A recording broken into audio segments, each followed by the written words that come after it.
The capacity to do work is called energy. పని చేయడానికి గల సామర్థ్యాన్నే మనం ఎనర్జీ అంటున్నాం. Okay, so the capacity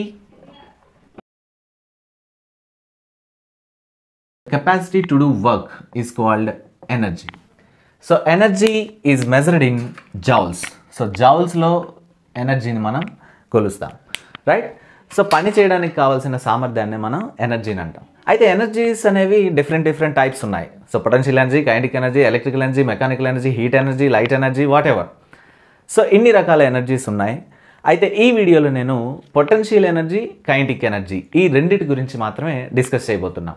so first of all potential energy. So definition ఏంటి? The energy possessed by a body by virtue of its position is called potential energy. అంటే ఏదైనా ఒక వస్తువుకు తన పొజిషన్ వల్ల ఎనర్జీ ఎక్వైర్ అయితే దాన్ని మనం పొటెన్షియల్ ఎనర్జీ అంటున్నాం. సపోజ్ చూడండి, ఇది ఒక బాడీ. సో నేను సమ్ ఫోర్స్ని ఈ మార్కర్ మీద అప్లై చేసినప్పుడు అది రోల్ అవుతూ అలా వెళ్ళిపోయి పడిపోయింది, రైట్?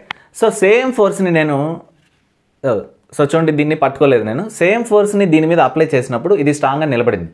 సో దానికి అంటే మనం అప్లై చేసిన ఫోర్స్ని తట్టుకునే శక్తి దీనికి ఉన్నట్లే కదా, అంటే దీనికి ఎనర్జీ ఉంది. ఎలా వచ్చింది దానికి ఎనర్జీ? అది ఉన్న పొజిషన్ వల్ల వచ్చింది. సో పొజిషన్ వల్ల ఎనర్జీ అక్వైర్ అయితే దాన్ని మనం పొటెన్షియల్ ఎనర్జీ అంటాం. The energy possessed by a body by virtue of its position is called potential energy. So position వల్ల ఎనర్జీ అక్వైర్ అయితే దాన్ని మనం పొటెన్షియల్ ఎనర్జీ అంటాం. ఇవి మాత్రమే ఎగ్జాంపుల్ కాదు. A compressed spring has also potential energy. A stretched rubber has also potential energy. What is the common in these? ఈ మూడు ఎగ్జాంపుల్స్లో కామన్ ఏంటి అంటే they are restoring the energy to release. They have the potential to do something, right? So the energy possessed by a body by virtue of its position is called potential energy. మరి potential ఎనర్జీకి formula ఏంటి చూద్దాం. Before going to that we should know what is meant by work. Work అంటే ఏంటి? Potential energy ఫార్ములాని మనం derive చేయాలంటే work అంటే ఏంటో మనకు తెలియాలి ఫస్ట్. సో వర్క్ని మనం ఏ రకంగా చెప్పుకోవచ్చు అంటే ఫోర్స్ ఇంటూ డిస్ప్లేస్మెంట్గా చెప్పుకోవచ్చు. Force into displacement is called work. So the product of component of force in the direction of displacement and magnitude of displacement is called work. So వర్క్ని మనం ఈ రకంగా డిఫైన్ చేసుకోవచ్చు. So force into displacement is called work. For suppose ఇక్కడ మనం ఒక example తీసుకుందాం. Suppose ఇది ఎర్త్ సర్ఫేస్ అనుకుందాం. Here some stone having. So here A nail is placed. నార్మల్గా అయితే ఈ స్టోన్ ఎర్త్ సర్ఫేస్ మీద ఉంటుంది, అవునా, రైట్? సో ఎర్త్ సర్ఫేస్ మీద నుంచి నేను దాన్ని సమ్ హైట్కి తీసుకెళ్తున్నా. సో ఇలా తీసుకెళ్తున్నానంటే సమ్ ఫోర్స్ అప్లై చేసి తీసుకెళ్ళాను. సో ఇది డిస్ప్లేస్ అయింది ఎర్త్ మీద నుంచి పైకి. So force into displacement work చేసాం మనం, రైట్? తర్వాత ఇది ఇక్కడ ఉన్నప్పుడు it has some potential energy. So దీనికి ఇప్పుడు పొటెన్షియల్ ఎనర్జీ ఎలా వచ్చింది అంటే ఎర్త్ గ్రావిటీకి అగైనెస్ట్గా నువ్వు సమ్ ఫోర్స్ అప్లై చేసి పైకి తీసుకొచ్చావు. సో ఇక్కడ ఎనర్జీ అనేది రీస్టోర్ అయింది. Now it has the potential to do work. ఇప్పుడు సింపుల్గా ఈ స్టోన్ని మనం రిలీజ్ చేసినప్పుడు గ్రావిటీ వల్ల అది డైరెక్ట్గా వచ్చి నెయిల్ మీద పడుతుంది, అవునా? అయితే ఇక్కడ గమనించాల్సింది ఎనర్జీ ఇక్కడ ఎవరికి ఎవరు ఇవ్వట్లేదు. Energy in the universe is constant. That tells the law of conservation of energy. మీకు ఇది తెలిసే ఉంటుంది. Energy can neither be created nor be destroyed but it can transform one form to another form. అంటే ఎనర్జీని మనం create చేయలేము, అలానే destroy చేయలేము. బట్ ఏమవుతుంది, అక్కడ ట్రాన్స్ఫర్ అవుతూ ఉంటుంది ఒక ఫామ్లో నుంచి ఇంకో ఫామ్లోకి. అంటే ఇప్పుడు మీరు గమనించవచ్చు, ఒక డ్యామ్ని మనం ఎగ్జాంపుల్గా తీసుకుంటే stored water has which energy? Potential energy. So when ever gate lift చేసినప్పుడు మనం ఆ స్టోర్డ్ వాటర్ ఏవైతే ఉన్నాయో మోషన్లోకి వచ్చేస్తాయి. సో పొటెన్షియల్ ఎనర్జీ నుంచి మోషన్లోకి వచ్చిందంటే కైనెటిక్ ఎనర్జీ ఉన్నట్టే. సో కైనెటిక్ ఎనర్జీలోకి కన్వర్ట్ అవుతాయి. సో కైనెటిక్ ఎనర్జీలోకి కన్వర్ట్ అయిన ఆ వాటర్ హైడ్రో ఎలక్ట్రిక్ పవర్ ప్లాంట్స్లో పెద్ద టర్బైన్స్ మీద పన్నప్పుడు అవి వేగంగా రొటేట్ అవుతాయి. సో రొటేట్ అయినప్పుడు ఇక్కడ ఏం జరిగింది? Kinetic energy is again converted into mechanical energy. So mechanical energy జరిగిన తర్వాత అక్కడ ఏమైంది? ఎలక్ట్రికల్లోకి మారిపోతా ఉంది. So mechanical energy again converted into electrical energy. So that electrical energy again converted into mechanical energy. Fan వాడుతున్నాం, light energy, heat energy, whatever. So energy అనేది ఎక్కడా కూడా ఎవరు క్రియేట్ చేసింది కాదు, అలానే ఎవరు డెస్ట్రాయ్ చేయట్లేదు. So law of conservation of energy అంటే అది. So energy can neither be created nor be destroyed but it can transform one form to other form. ఇక్కడ ఈ స్టోన్కి ఎనర్జీ ఎలా వచ్చింది అంటే ఇక్కడ చూడండి, సో ఎర్త్ సర్ఫేస్ మీద ఉన్నదాన్ని పైకి లిఫ్ట్ చేసాం, వర్క్ చేసాం.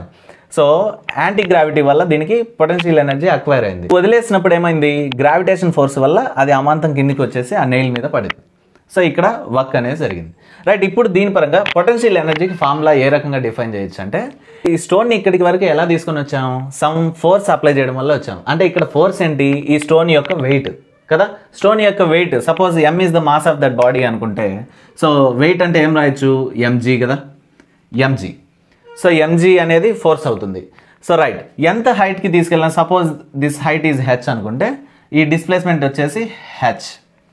సో ఫైనల్గా పొటెన్షియల్ ఎనర్జీని మనం ఏ రకంగా డిఫైన్ చేసుకోవచ్చు అంటే, P is equal to mgh. This is the formula for potential energy. So potential energy అనగానే మనం mgh గానే చెప్పుకోవచ్చు. సో వెయిట్ ఇంటూ హైట్ అన్నట్లయినా చెప్పుకోవచ్చు.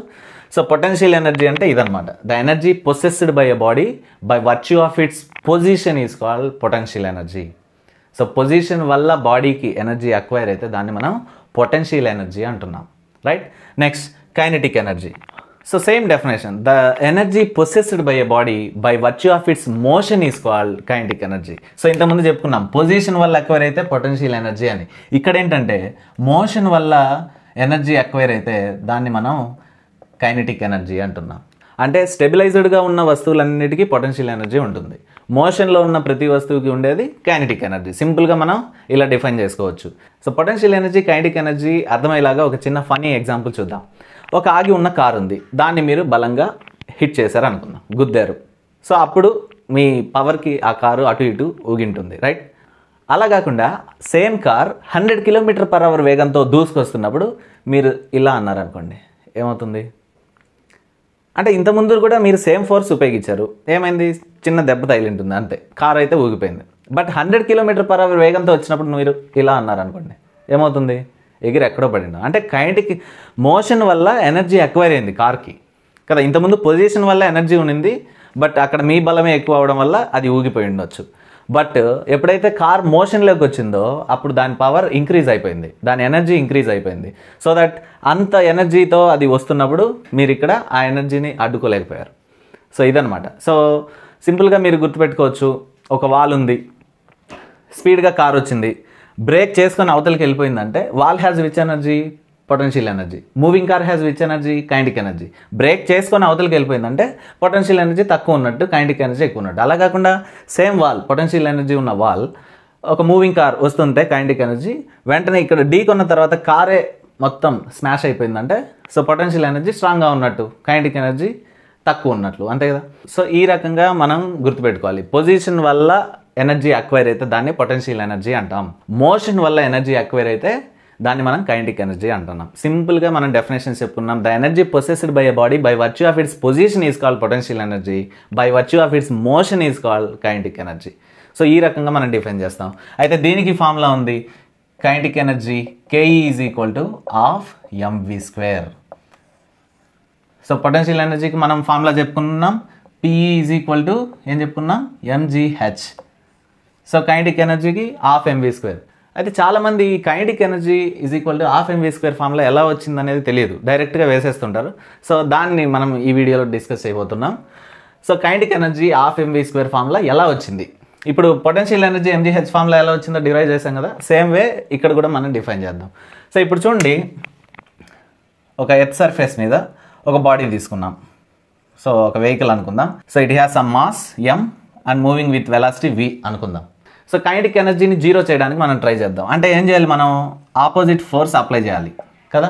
ఫోర్స్ అప్లై చేస్తే ఒకానొక డిస్టెన్స్లో ఆ వెహికల్ వచ్చేసి ఆగిపోతుంది, సేమ్ మాస్ ఉంటుంది, బట్ వెలాసిటీ జీరో అయిపోతుంది, right. So we have the formula in rectilinear motion under constant acceleration. We have v² minus u² is equal to 2as. So here v and u are the final and initial speeds, right? So మీకు తెలిసింది u అంటే initial velocity, v అంటే final velocity, right. a అంటే acceleration, s అంటే displacement. So suppose ఇంత డిస్ప్లేస్మెంట్లో అది s అనే డిస్ప్లేస్మెంట్లో వచ్చి ఆగింది అనుకుందాం. సో ఇప్పుడు చూడండి, ఈ టర్మ్స్ ప్రకారం ఇనిషియల్ వెలాసిటీ ఏంటి, ఇక్కడ ఫస్ట్ ఉన్న వెలాసిటీ ఎంత, v. సో u ప్లేస్లో vని మనం రాస్తున్నాం. తర్వాత ఫైనల్ వెలాసిటీ ఎంత, వెలాసిటీ ఏమైపోయింది, జీరో అయిపోయింది. సో జీరో రాస్తున్నాం. తర్వాత యాక్సిలరేషన్ ఏంటో తెలియదు, సో అది చూద్దాం. ఏనే మనం కనుక్కోవాలి. సో డిస్ప్లేస్మెంట్ ఎంత, capital S is equal to S అనుకుందాం. ఓకే, డిస్ప్లేస్మెంట్ అలానే రాస్తాను. సో ఈ వాల్యూస్ని ఈ ఈక్వేషన్లో సబ్స్టిట్యూట్ చేద్దాం. సో v స్క్వేర్ అంటే 0 స్క్వేర్ కదా, so 0 square minus u square అంటే v కదా, so v square is equal to 2as అలానే రాస్తున్నాం, తెలియదు కాబట్టి. సో ఇక్కడ నుంచి నేను a అనే వాల్యూని తీసుకుంటున్నా. Okay, so a is equal to ఏమవుతుంది, ఈ 2sని ఇటువైపు పంపించేస్తాం. ఇక్కడ మల్టిప్లై చేస్తుంది, ఇటువైపుకి వస్తే డివిజన్ చేస్తాయి, అంతే కదా. సో ఇక్కడ ఏముంది, మైనస్ v స్క్వేర్ బై ఈ 2sని ఇటువైపు పంపిస్తే 2s. So we have the formula for acceleration here.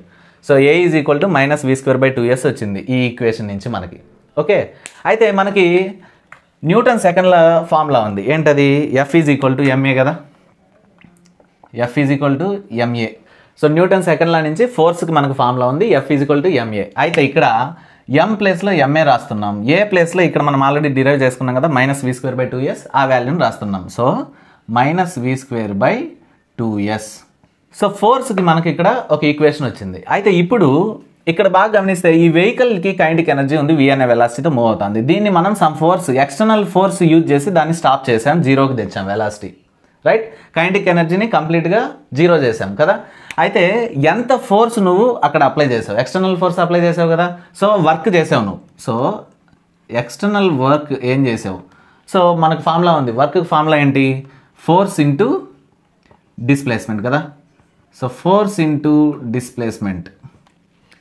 So ఫోర్స్కి మనకి ఇక్కడ ఆల్రెడీ ఒక ఫార్ములాని డిరైవ్ చేసుకుంటూ వచ్చాం, ఒక ఈక్వేషన్ రాబట్టాం, రైట్. సో ఆ ఫోర్స్ వాల్యూని ఇక్కడ రాస్తున్నాం, ఏముంది అక్కడ, మైనస్ని ముందుకు రాసేస్తున్నాం, minus mv square by 2s కదా. సో ఫోర్స్కి మనం ఒక వాల్యూని రాసేసాం, పైన ఆల్రెడీ రాబట్టాం. సో ఇక్కడ డిస్ప్లేస్మెంట్ ఎంత, ఫిగర్ ప్రకారం మనకి s కదా. సో ఇక్కడ ss గెట్స్ క్యాన్సిల్, ఇంకేం మిగిలింది, మైనస్ హాఫ్ mv స్క్వేర్. ఇది నువ్వు ఎక్స్టర్నల్గా చేసిన వర్క్కి ఒక ఫార్ములాని రాబట్టావు. ఎక్స్టర్నల్ వర్క్ ఏం చేసావు నువ్వు, మైనస్ హాఫ్ mv స్క్వేర్. ఇంత ఎక్స్టర్నల్ వర్క్ చేసి నువ్వు దీన్ని ఆపావు అంటే, సో అంత వర్క్ ఇది కూడా చేసి ఉంటుంది కదా. సో కాబట్టి లోపల ఉన్న మాస్ అంతే వర్క్ చేసి ఉంటుంది కాబట్టి వర్క్ అదేం చేసింది, half mv square plus half mv square. ఈ రకంగా దీన్ని డిరైవ్ చేస్తున్నాం. అంటే ఎక్స్టర్నల్ వర్క్ నువ్వు ఇది చేసావు, సో ఇది కూడా అడ్డుకునేదానికి అంతే ప్రయత్నం చేసి ఉంటుంది కదా జీరోకి వచ్చే వరకు. సో మాస్ పరంగా దీది ఇంత ఎనర్జీ ఉంటుంది, అంతే కదా. ఇది మైనస్లో ఉంది, ఇది ప్లస్లో రాసాం, అంతే. ఇంత వర్క్ ఇది చేసింది అంటే దానికి ఎంత ఎనర్జీ ఉన్నట్టు. సో ఎవరైనా చూడండి, ఇంత పని వాళ్ళు చేయగలిగారు అన్నప్పుడు వాళ్ళకి అంతే ఎనర్జీ ఉందని కదా అర్థం. సో ఇంత పని ఇది చేసింది అంటే దానికి ఎంత ఎనర్జీ ఉన్నట్టు, హాఫ్ mv స్క్వేర్ ఎనర్జీ ఉన్నట్లు.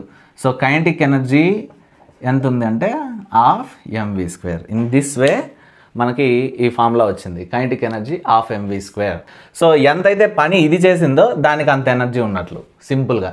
So ke is equal to half mv square, right. So potential energy అంటే ఏంటి, కైనెటిక్ ఎనర్జీ అంటే ఏంటి, వాటి యొక్క ఫార్ములాస్ ఏంటి, ఎలా వచ్చాయి, ఎలా డిరైవ్ చేయాలి వాటిని అనేది ఈ వీడియోలో మీకు క్లియర్గా ఎక్స్ప్లెయిన్ చేశాను. ఇక వాటెవర్ వాడు ఏ ప్రాబ్లం అడిగినా సరే, ఇప్పుడు mgh పొటెన్షియల్ సంబంధించి మాస్ ఇస్తాడు, గ్రావిటీ వాల్యూ మనం వేసుకోవాలి, h హైట్ ఎంత అనేది ఇచ్చినప్పుడు మనం వీటి మీద ప్రాబ్లమ్స్ ఈజీగా చేయగలం.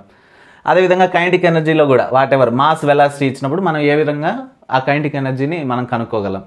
సో సింపుల్గా వీటి మీద ప్రాబ్లమ్స్ మనం చేయొచ్చు. What ever you have the doubts mention in the comment section. Thank you.